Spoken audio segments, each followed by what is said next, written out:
जय जगन्नाथ।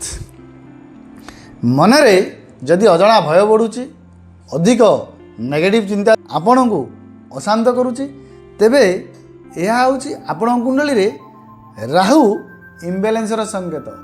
राहु डिसाइड करती आमर इल्यूजन एवं एडिक्शन। समाधान होची राहु को माया जल को चिन्ह निजर माइंड और एनर्जी को एलाइन करवा। शास्त्र कहे ध्यान चित्त शुद्धि सैत् संग त्यागेन राहुजित मध्य मोह त्यागेन सिद्धि शुचि गृहे शुभम भवेत। यार अर्थ हूँ ध्यान और सठिक संग द्वारा मनर भ्रम दूर हुए। निशा त्याग और घरर परिष्कार परिच्छन्नता ही राहु को जितबार श्रेष्ठ मार्ग।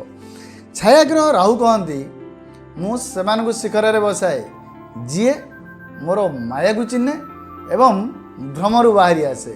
एणु प्रतिदिन एटलिस्ट 10 मिनट साइलेंट मेडिटेशन करंतु। यह आपणकर माइंड को शांत करि थाए। बेड एडिक्शन ठारू दूरे रुहंतु। से जेकोसी भी निशा हो इवेन मोबाइल एडिक्शन ये सब होची राहु माया। सबुबले शॉर्टकट ठारू दूरे रुहंतु। शॉर्टकट बाटे सफलता खोजतु ना। यह हूँ राहु ट्राप। घरे भंगा चार्जर मोबाइल और अदरकारी इलेक्ट्रिक जिनस को जमारू रखु ना।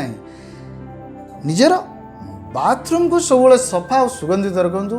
यह हूँ राहु जोन। मन रखु राहु माया जलू बाहरी गले आपण निज सृष्टि को नियंत्रण करें। आपण जदि ये एकमत कमेंट रे यस लिखंतु। ज्योतिषवाणी को सब्सक्राइब करंतु एवं वीडियो को लाइक करंतु। राधे राधे।